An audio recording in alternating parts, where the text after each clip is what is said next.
and to all of us, Amen. Thank you so much for these reflections. Now, Jambas, Siabulela Kulu,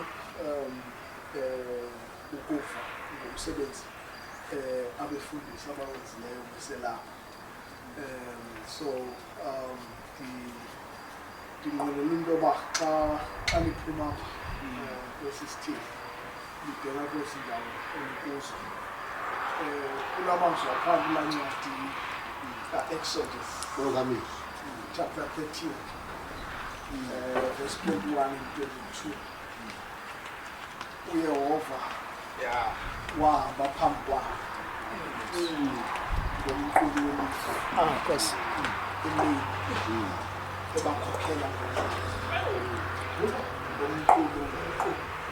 Womni and soup. Ebakanise. Okoze. Ba emini lebusuku. So Loma si obawo esingolela ubulungulula ngawo including uGhade xa ephuma apha ebheka esikolweni emva kokuba amkelwe inkomfa njengomfundisi webandla lamaMethodi.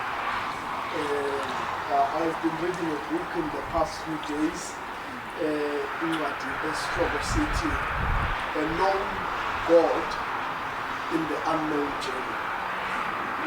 UThixo waziwayo endleleni engaziwayo. Because aba bazalwane ngaba behamba lencwadi kaExodus, they did not know the destination ababeya kuyo. But the author of the book of Exodus tells us ngoba uThixo waba uNkulunkulu welifa eli ebakhokhela ngendlela.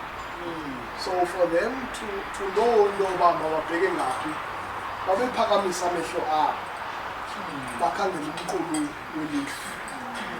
Kuba uNkulunkulu welifa ubheke entshonalanga, they knew ngoba their direction should go entshonalanga. Uthi nxa kutshona ilanga kuba mnyama, uThixo waNkulunkulu womlilo ebakhanyisela phakathi kobumnyama. So we just want to assure you okokuba kule ndlela niza kuyithabatha ngoku inoba ninamaxhala enu, because it's an unknown journey. We understand it's an unknown journey, but we just want to assure you about uThixo sele ngaphambili. uThixo sele engaphambili. uThixo sele enilungiselele. Ngoba uThixo angalithwala kule ndlela nina nosapho lwenu nemindeni yenu yonke. uThixo ahambe nani. uThixo abukhanyise ubuso bakhe phezu kwenu. Amen. And just ask us at this moment maybe to hold hands and we pray together.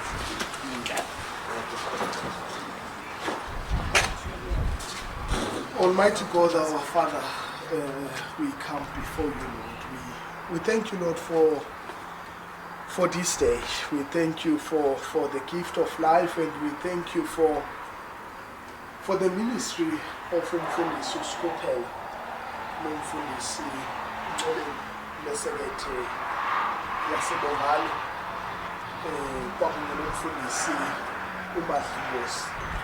Siyathandaza kuThixo wethu olungileyo, bankosi enamandla nxa bephuma apha Thixo wethu olungileyo beqala nkosi eyingcwele uhambo lutsha abangalwazi Thixo wethu olungileyo.